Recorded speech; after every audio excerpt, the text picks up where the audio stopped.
Surprised that I'm back? Well, here's the thing here. So, since we're almost done with the 2010s, we're about to go into the 2020s next month. So, I just wanted to do some good timing of doing, like, what was the best movie of the 2010s?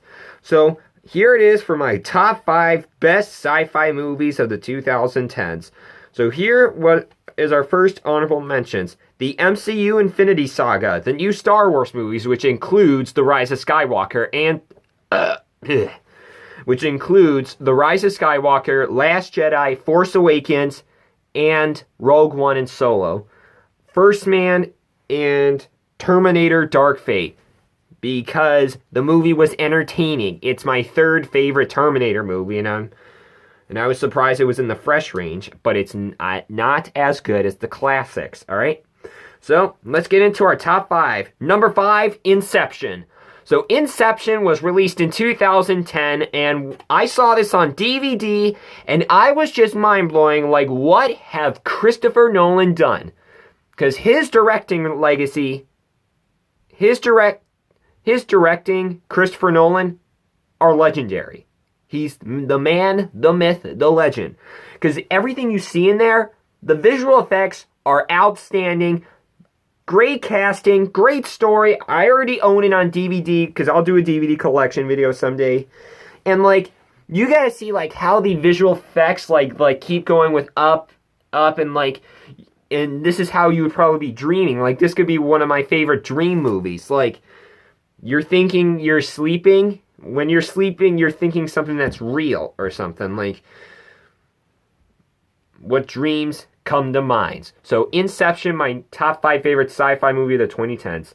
Number 4, Ad Astra. Ad Astra was released in 2019, which it was this year. I know I said I liked it or something, but there was a lot of stuff I loved in that movie. Like, I really loved it a lot. Like, since I rewatched it the second time, I loved it. I started to kind of loved it. Because Brad Pitt's performance was outstanding. Like, if you've seen how Once Upon a Time in Hollywood, he acts a little bit crazy. But then when this one, he acts very calm. Like, when he was, like, on a very space adventure, finding his father. And, like, the whole visual effects were, like, outstanding with, like, the whole cinematography. I mean, it's not, like, the best as 2001's A Space Odyssey, because I never seen 2001's A Space Odyssey, which I do gotta watch. I mean, I do own it. If you don't believe me, see, I own Ad Astra since I got that for Christmas, because I thought this was one of the most interesting space movies, and maybe one of the best space movies of the decade. So, that's what I'm thinking, like, my re-review could be. So, yeah, Ad Astra, my 4th favorite sci-fi movie. Number 3, Ready Player One. So, Ready Player One was released in 2018, which this was directed by Steven Spielberg, and this was the movie that was based on the book. Like, you have to find 3 keys. Like, the first one's bronze in New York, so you have to do, like, some car racing. 2 is you gotta hit a Shining level, and then 3, you gotta go to this Doom Castle and play a random retro game. So, like, the whole characters were, like, the best. Like, a lot of great cameos, like, what they used in there. Like, I saw they had Jason in there, Christine, the original Batmobile. Like, you're gonna see random characters coming out of nowhere. Like, you'll see plenty of random ones. Like, let me think of something for an example. Like, you could see Star-Lord as a random character, or you could probably see, hang on, do not fall. You could probably see Sarah Connor as a random character coming out of nowhere, or Heath Ledger's Joker. Like, anything you'll see in Ready Player One is real, because, like, the thing's virtual reality. That was something, like, I really loved, and I saw it my first time in IMAX because I really wanted to see this in 3D. Like, I just wanted to see how the whole visual effects were going to go. Like, yeah, I loved that movie, and yeah, so one of my favorite sci-fi is Ready Player One. Number 2, The Martian. So, The Martian was released in 2015, and this one stars which we know this was Matt Damon, 2015 in October, and this was about with him being stuck on Mars for a couple of years when the people left and forgot him. He was been using like a lot of like he's been like using every time the only thing he could eat was potatoes, because what was you will see in the movie with potatoes, like how was he growing them? Was that dirt you see? No, it was human waste, philosophies, human crap. He was been using crap to grow potatoes. Like, it sounds weird and cool and gross, but that's just how he did it on Mars. So, like, because he was trying to survive.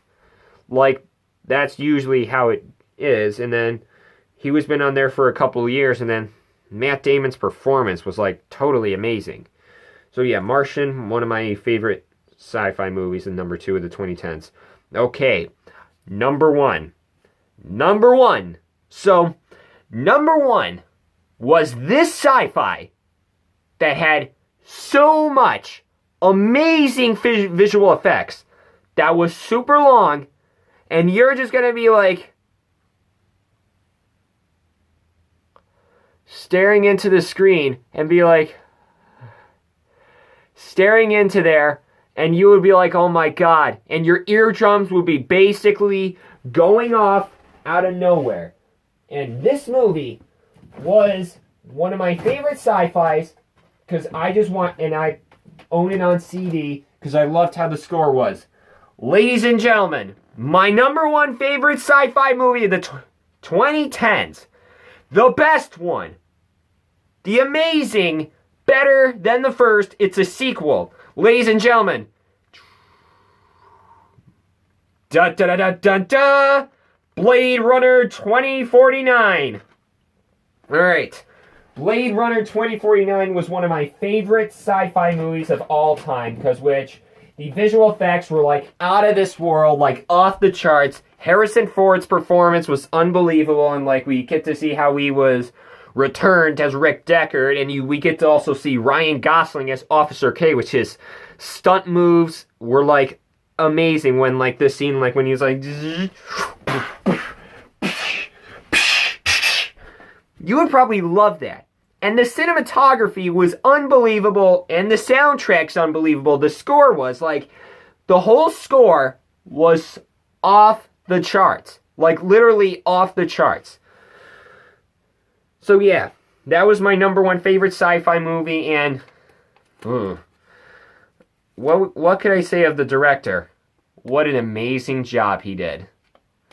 So, that's going to be my top 5 best sci-fi movies of the 2010s.